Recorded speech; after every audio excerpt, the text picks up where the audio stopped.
कटक सदर ब्लॉक अधीन 21 पंचायत को पुनर्गठन करा जाई वृद्धि करा जाई 23 पंचायत रे परिणत करा जाईछि। ए घटना 2016 मसीह नोटिफिकेशन करी सरकार 2017 रु पंचायत वर्धित पंचायत तैयारी करथिले, जहाँकि दुईटी पंचायत कटक सदर 42 मौजा रे थिबा झारकटा और ब्रह्मपुर पंचायत। तेबे इतिमध्य दीर्घ 8 वर्ष बीती जाइछि, किंतु ब्रह्मपुर पंचायत रो निजस्व पंचायत घरटीए कार्यक्षम हो पाइला नहीं, जहाद्वारा तार परिणाम भोगुचंती हिताधिकारी। आपण माने देखि पारथिबे सीधा सड़क जो हिताधिकारी दिव्यांग वृद्ध महिला बा विधवा भत्ता नौथिबा जो हिताधिकारी माने प्रति मासरे सामाजिक सुरक्षा अधिकारी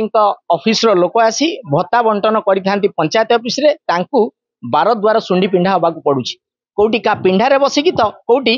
ठाकुर घर छात तले आश्रय नहीं एमाने भत्ता बंटन कार्यक्रम रे बा भत्ता ग्रहण करंती एवं तांकू सहयोग करचंती स्थानीय सरपंच एवं आसीचंती ब्लॉक ऑफिस रो सामाजिक सुरक्षा अधिकारी ऑफिस रु भत्ता बंटन पे। तबे कथा होउछि 8 वर्ष बीती गले सुधा केवल एई गोटिए पंचायत रो गृह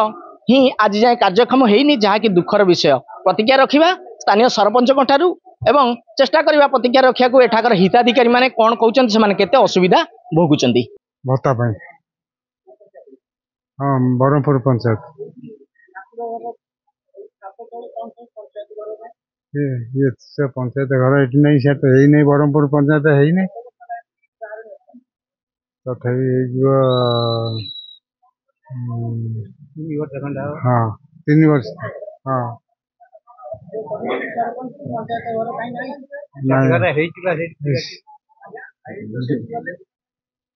आपण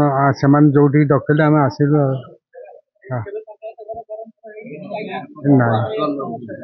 हाँ 3 वर्ष हाँ ये नौ केत आए हाँ से वर्षा फर्षा ये नहीं जाऊँ छात तले हाँ हाँ जेहेतु आमर पंचायत घर काम चलती मैक्सिमम मासक भितर कंप्लीट हो तेणु से आम सबू रेवेन्यू विलेज मानक दे दौचु। प्रत्येक थर एमती आम 5टा 6टा जगह नहीं दौचु, जो लोक घर पाखे नहीं दौचु, तो लोक भी सुविधा होची।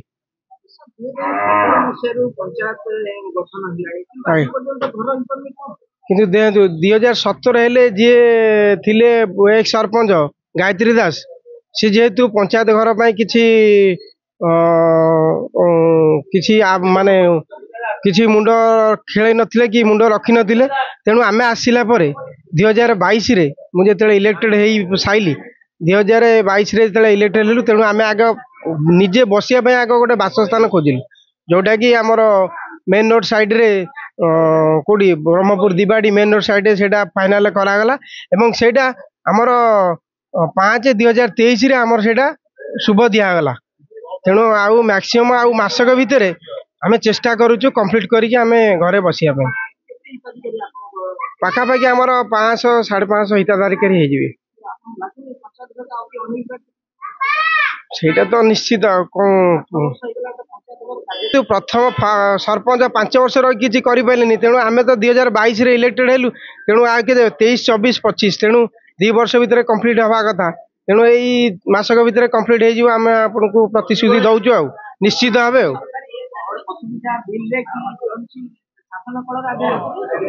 नाई नाई नाई हाथ नाई नाई ना निश्चित भाव में आम सेप्टेम्बर अक्टोबर मसरे आम निश्चित भाव में पंचायत घर ही भत्ता ही दबू। भत्ता पाई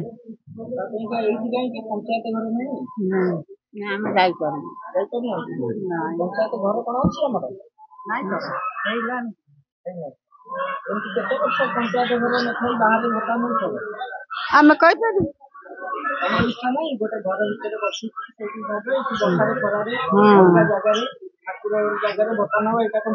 नहीं घर दरकार ना घर दरकार नहीं कौन आज सीना आम अच्छे मरीजु आउ तो पुणी किए नब नहीं तो घर दरकार घर दरकार। कटक सदर ब्लॉक अंतर्गत 42 मुजार ब्रह्मपुर पंचायत गाँव घंटड़ा जोठी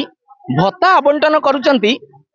ब्लॉक रो अधिकारी एवं तांको सहयोग करचंती सरपंच सरपंच जहाँ कहले आपण सुनिले जे पाखापाखि 400 हिताधिकारी को विभिन्न राजस्व ग्राम रे एभली एक खोला जगह सरकारी जगह बा ठाकुर स्थान रे एई भत्ता आवंटन करा जाउची जहाँ की बहुत दुखर विषय। तेबे तांकर जहाँ कहवा कथा पंचायत गृह निर्माण सरीची केवल तार कार्यक्षम बाकी रही 8 वर्ष हेले सुधा पूर्व सरकार थिबा समय रे ताहा कोनोसी कारणरू हेई पार नथिला। एबे पंचायत गृह निर्माण सरीची निजस्व एवं कार्यक्षम होबाकू खूब कम समय मध्य रे ता कार्यक्षम होबो जा द्वारा हिताधिकारी माने तार फायदा पाइबे एवं गोटिए छात तळे रही से माने तांकर